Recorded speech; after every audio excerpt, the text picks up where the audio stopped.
Hello everyone to this session on importance of effective communication. Before we begin, I would like to give you a short introduction of myself. I am Satyaprakash Sahu and I am a BTech undergraduate in the second year of IIIT Bhubaneswar. My specialization is in electronics and telecommunication.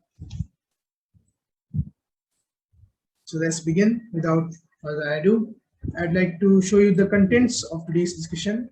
Today's discussion will include importance of effective communication. We'll discuss the importance of communication over a failure through a video. Then we'll discuss upon the steps of effective communication. We will have a case study. Then we will give particular attention to communication in this digital era. And at the end, we will have a conclusion. So let's begin.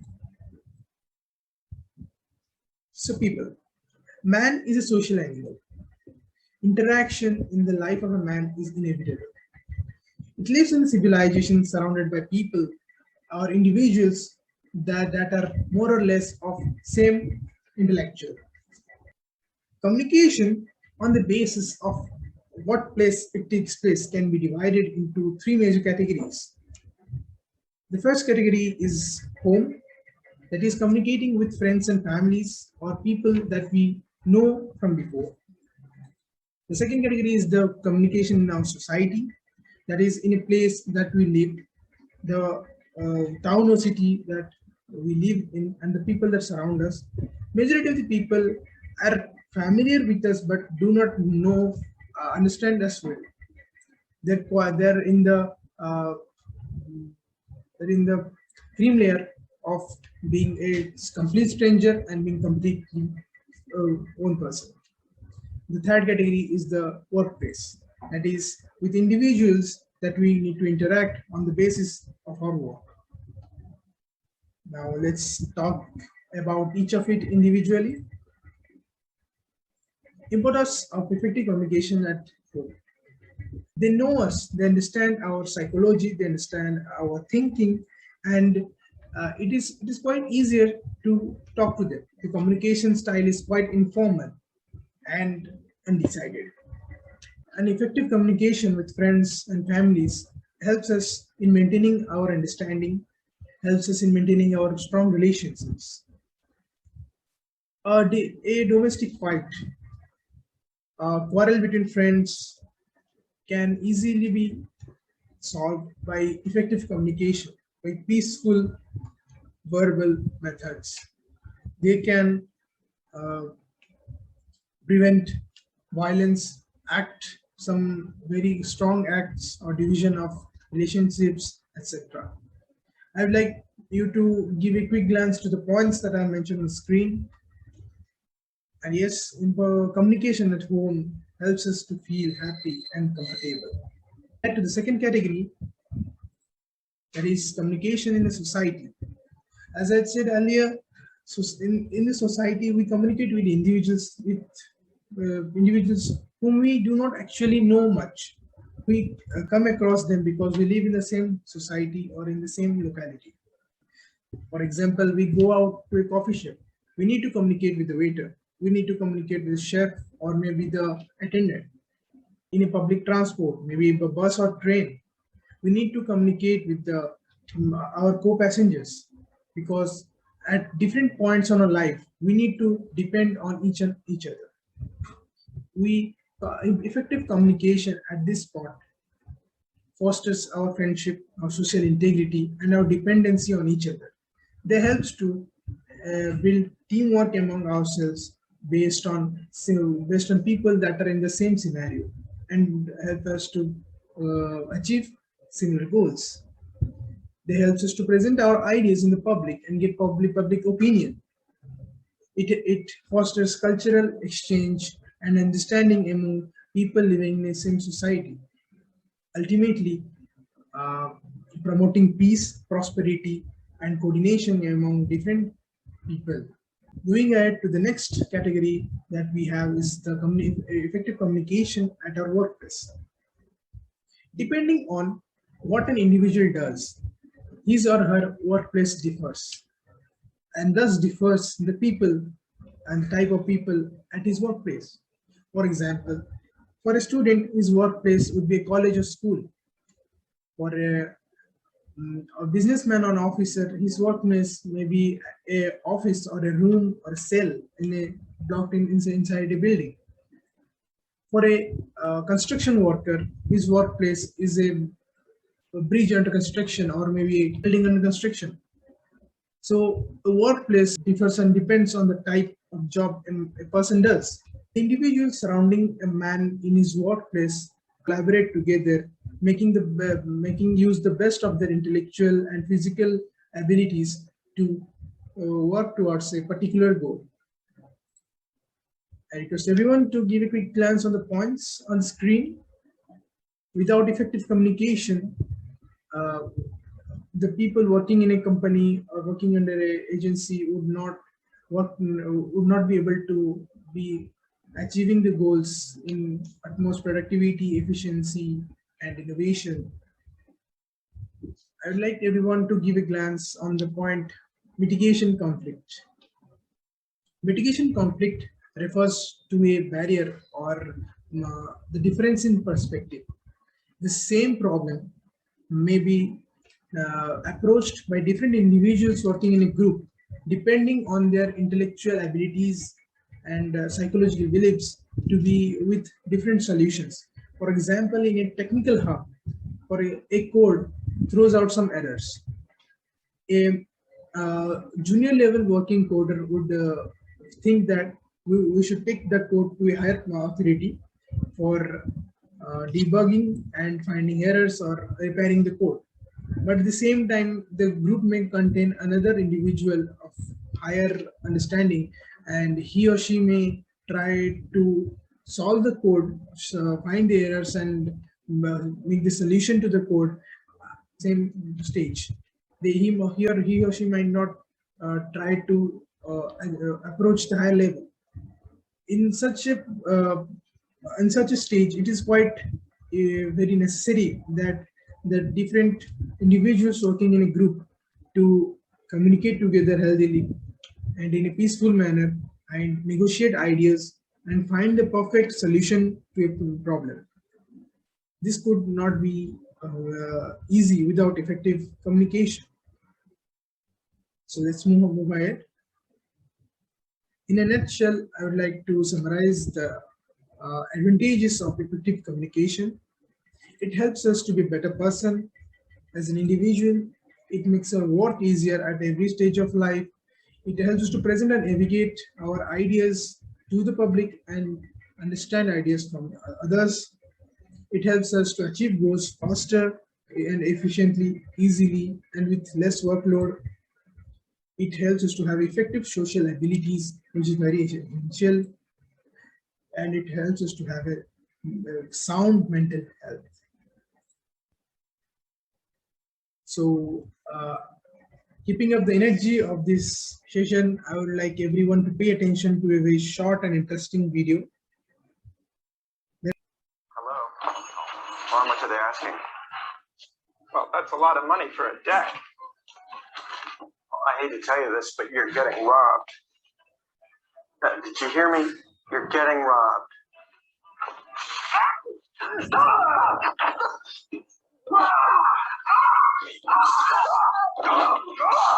For anyone who did not get what this video wanted to say, that at first this man enters a grocery shop and at the same time he is using his earplugs to talk to his mother, and he is telling that his mom is actually paying a big amount for that's a lot of money small for things, a deck.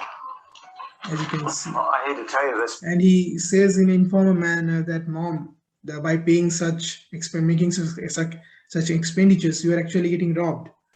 But you're getting robbed. This man, this shopkeeper, senses something different. He thinks that this man is a robber and he has come here to rob its shop, and thus acts such for protection. So I'd like my audience to say, what's your opinion on this? With reference to the video, who is to be held responsible? We saw that how such a small thing got into so much trouble. So tell me, who was to be held responsible? Is the man, is the customer, the person in the call, or the shopkeeper? We cannot hold any one person to be responsible. It's actually the man, the customer, and the shopkeeper both.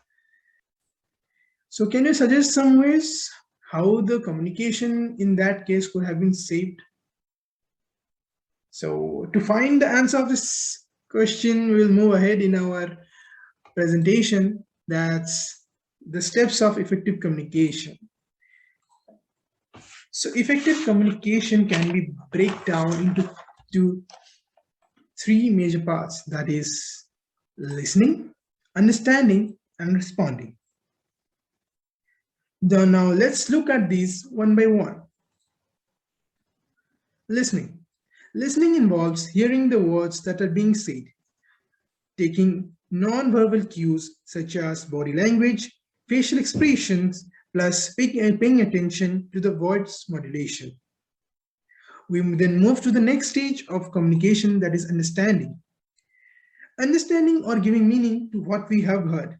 Most common breakdowns happen at this stage because we often misunderstand or misinterpret what is being said.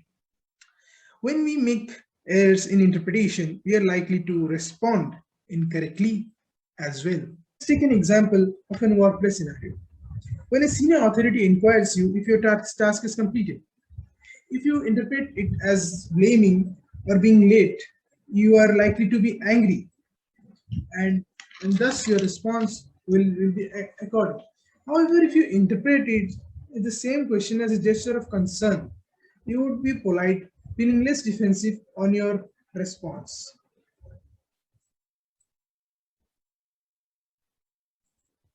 Respond. Our interpretation is catalyzed by thoughts that pop up in our minds at the time. Our actions affect the further communication. A defensive reply would generate doubt in the while a calm and contented honest reply would may get you a positive helpful feedback. So the way we understand a message affects the way we respond, and thus affects the chain of messages that follows. For example, our boss sends us a mail asking, is the report ready? To the same mail, we may react differently. We may react if the boss is knocking on us and checking, if unnecessarily checking if we are sincere to our job, or trying to claim that we are late, or on the same time we may assume this as a friendly gesture if the boss is trying to guide us and help us if we are having problems. So both these interpretations would have different ideas on what we send to the boss.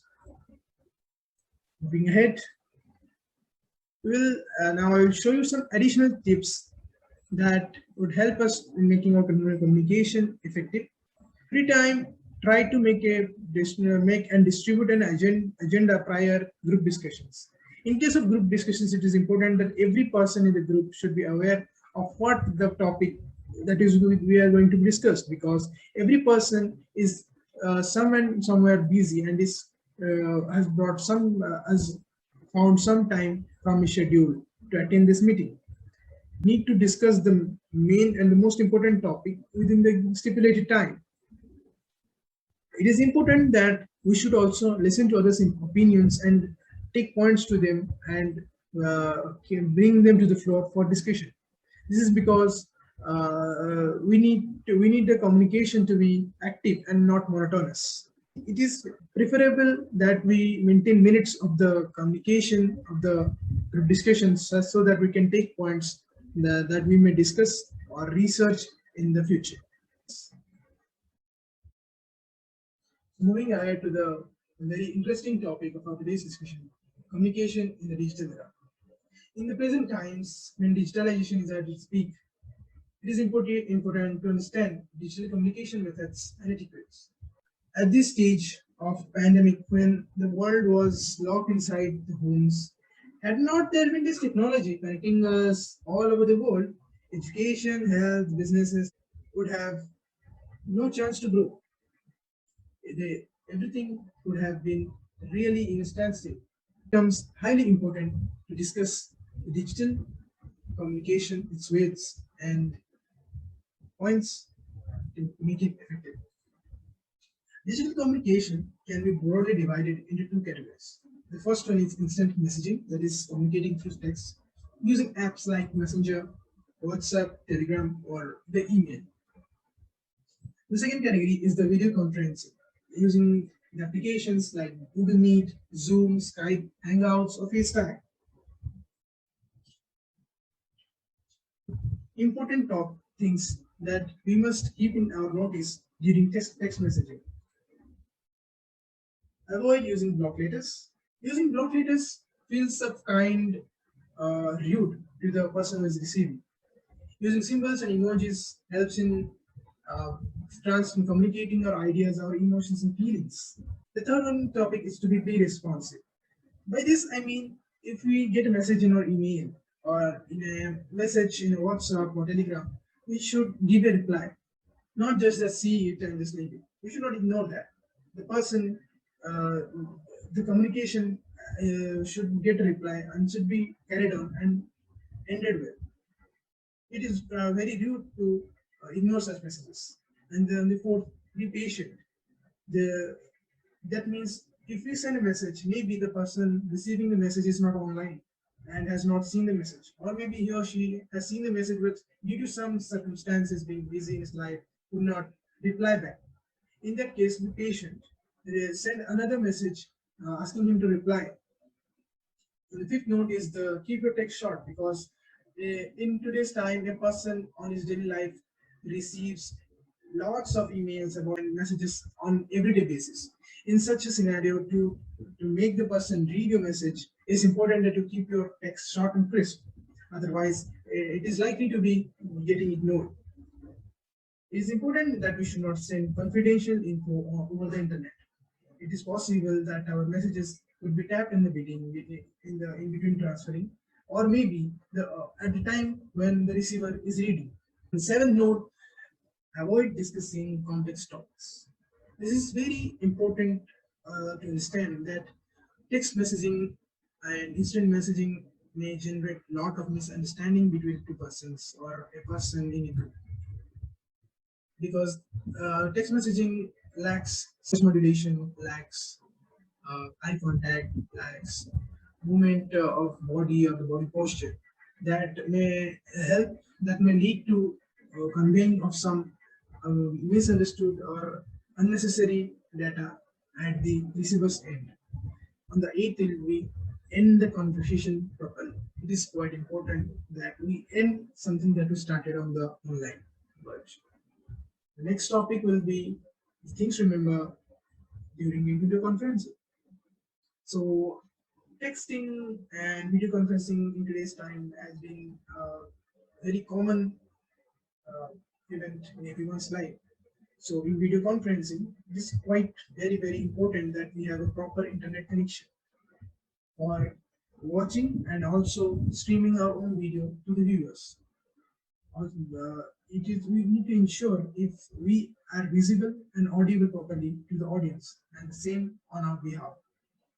It is important that we meet ourselves if we are not talking. For example, if we are in a group, I'm a person who is presenting something and we are in the group.